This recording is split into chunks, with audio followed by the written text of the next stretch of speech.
All right, am I mic'd? Good to go. Who's it? Hazy? All right, you guys. Well, I have to tell you guys, if you ever want to butter me up, have me down to your office. I'll go down there and invite the honorary president of the French Culinary Institute with the most French name I think of all time, Gerard Dupont, and have him make chicken, because that's what they did. Is pretty good chicken. I want to introduce this new company called Innit. They're announcing themselves at the summit. I'm really excited about this. I remember working at a company called Gigome, and at our first, I think one of our first conferences, Motorola announced their first Android phone. I feel like this is my moment where you guys can come out and talk about themselves. You guys are have been operating in stealth for the last couple of years, and at the time when I talked to you guys initially, I didn't have room in the agenda. It was locked down. It's hard. I'm like, then I heard their story. I heard a little bit about Eugenio's background, an impressive pedigree. I said, well, let's have these guys tell us about it, and if they want to announce at the summit, that would be awesome. So you guys are with Innit. We have Eugenio Minvielle and Kevin Brown. You're the CEO, you're the president. And part of the reason I was excited is just your background. So we'll talk about it in a little bit, but I want you guys to tell us about Innit. What is Innit? Well, first of all, thank you, Michael, for inviting us here today. We've been hard at work for 3 years as a stealth company, but today it's with great pleasure. What actually we do is we have a kitchen. We put together a kitchen that listens and cooks by itself. Right. And the process of doing that has been extraordinary during this last years.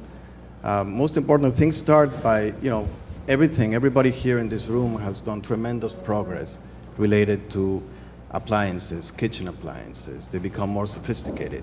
We have these appliances now developing new features. We have also mobile phones coming to control the kitchen and being remotely controlling the kitchen. We have new devices that are coming to help the consumer in the kitchen. But during this process also, the consumer experience is something that we all been looking at.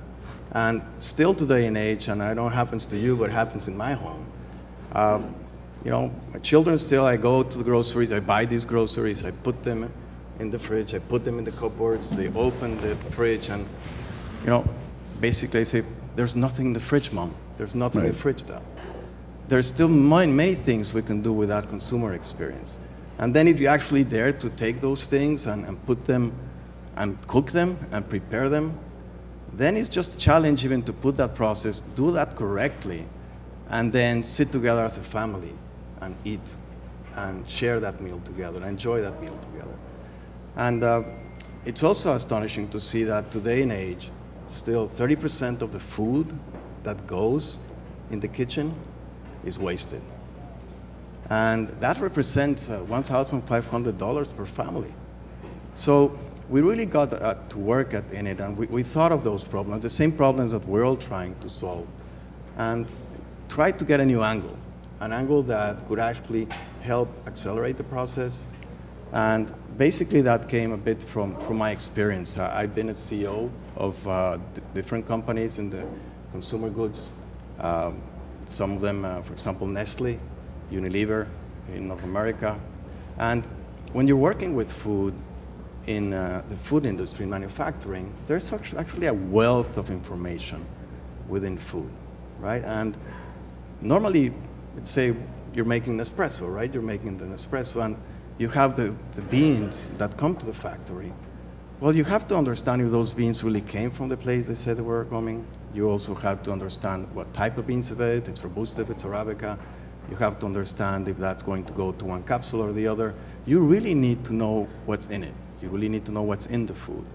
And Ben & Jerry's, for example, as we discussed, Michael, I mean, it's such an example, but it's so important not only to understand how the milk was processed and if it has antibiotics or if it didn't, but also if it's chocolate or cherry. I mean, you're making Cherry Garcia, and then you're also Chunky Monkey. So I think all these things are things that we enjoy, and we enjoy food, and that's actually what we're about. So taking that experience and nutrition and science, we actually focus, well, there's a missing ingredient in the kitchen, and that is food. Right.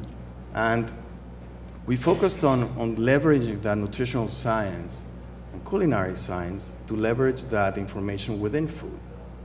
And if you look at that, if you can think of that, what would look like, imagine, Michael, that you, today, the inventory of food in your kitchen could recommend what's for dinner.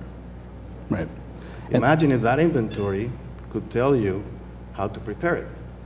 And we know that, let's say you chose a chicken, and we know all chickens are not created equal. Imagine if you could actually take that chicken and put it in the oven, and the chicken would talk to the oven and cook itself to your needs. That's what we do in Innit. And with it, we would love to make a contribution to make people live tastier, healthier lives. And you guys both came from big company backgrounds. You're more from the technology side. That's right. And Eugenio, you're from you ran Unilever North America. I imagine life was maybe a little bit easier in big food and big tech. So you guys decided to do the startup, I think, to solve some problems. I think one of the criticisms of maybe the smart kitchen, if I want to kind of be preemptive, and what people were talking about is like, are you solving problems, or are we just creating technology for technology's sake? And one of the things I got the sense from you guys is you're trying to solve some bigger issues, as well as make our lives more convenient. Can you talk a little bit about some of the issues you're trying to solve, either one of you guys? Well, I'll start it out and I'll follow up with Kevin. Having worked, like you say, in big food is great. It's just very exciting, and it's just a privilege because you're able to make products, quality products, to share and to nourish people. But I always thought that if you're manufacturing products, there's always still an opportunity to take that beyond, right? And big food, I think, has a new challenge, which is food will be connected.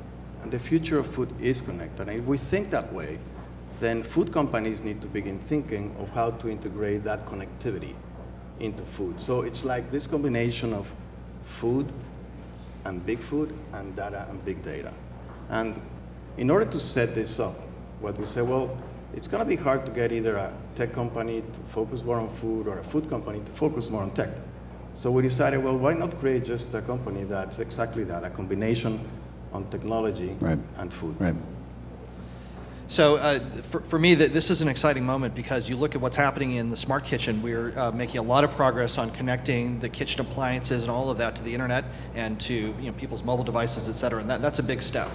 But what Eugenio had as a vision when I met him, I'd been running tech companies in Silicon Valley. Had helped start Inktomy, which is one of the big infrastructure search companies. I sold a company to Microsoft here, so I've been in the plumbing for 20 years. But I love food. I cook a lot at home. I do the shopping. And I met Eugenio, and I was just blown away by his years of experience in looking at all of the information that's trapped in food and how can we unlock that and connect it. And so we've done a good job of connecting appliances to the internet. What we believe is we're coming at it from a different angle, which is how do you connect food to the appliances? How do you connect food to the kitchen and unlock that information so that you can activate that? And we really view this as something that people haven't tackled, and it's really kind of the last mile of how do you have the chicken talk to the oven? How do you have your vegetables talk to your refrigerator so that you're minimizing food waste, you can prepare things more easily, you can make them more healthy, you can instead of putting that piece of salmon in the oven and murdering it every time, you can have the salmon talk to the oven and cook itself. So these are all of the aspects of how do we get the information from food and digitize that. And we think that that's very exciting, and our model is to be a platform and to partner. So we don't want to make all of the things. We want to help improve all the things that are getting connected. I'm just glad that someone can help me stop murdering my chicken, because that's a problem. You talk about being a platform play, and kind of I've heard the vision. But tell me why you guys? Because you are a startup. I mean, I think you guys got a nice funding round. I think there's a press release went out today. But why not Apple or Google? How can you guys, with your limited funds versus virtually unlimited funds from Apple and Google, which I would expect them to go into food tech more heavily over time, why you guys? Talk about that. Sure. So digitizing food is a pretty specialized task. So you need to have nutrition science, you need to have culinary science. You need to understand a lot about food. You need to have relationships in the food industry, and you need to have a lot of focus. So we've spent the last 3 years. We raised $25 million in funding, and have built a very focused, specialized team to do this. So there's many people that over time are going to get interested in the kitchen. It's going to take a little while. They're building cars and all sorts of things. But eventually, many companies are going to care about what's happening in the home and what's happening in the kitchen. And for us, that's an opportunity because we've been really building up that expertise, building up the data. We're investing in our cloud to essentially be able to power that. And we can then be in a position to partner and help those companies, whether it's Google and Apple, whether it's Microsoft, Amazon.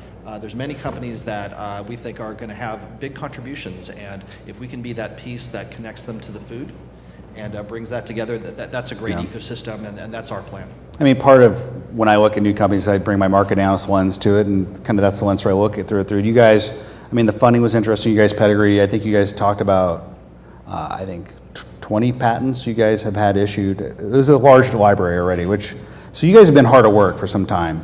The challenge is an interview on this is you guys are opening up, I talked about this, you're opening up the kimono like 20%, because I think you guys are going to roll this story out over time. So, but what can you, with that in mind, tell us about what we can expect from Innit over the next 12 months? What we're going to see? Well, the most important for us is, and that's why being here present in the Smart Kitchen Summit is so important, is to establish the partnerships. This is a task that we would love, it's a journey that we would love to encourage everyone to work together. We have this angle. We believe that food can be that catalyst that can help accelerate what everyone is already doing in the connected kitchen. But we believe that most important during the next 6 months, next year, will be very key would be to establish those partnerships and to make sure that we begin working together. It's an extraordinary opportunity to be able to get these consumers enjoying, improve the consumer experience, and certainly if we can get more families to eat at home, if we can get more families to eat healthy, we'll be doing a great good for humanity. So if you think about technology and platforms, so think of GPS. So GPS took a lot of effort to get right, but now it's in your phone, it's in your car, it's in your boat. It's all around us, and it does very interesting things like help your taxi find you, and all you have to do is press a button. So once you get these platform pieces in place, they can be sort of expressed and integrated in many different ways. And so if you think of food is somewhere that people get lost a lot. They don't know, how to handle the food. It's how do I cook it?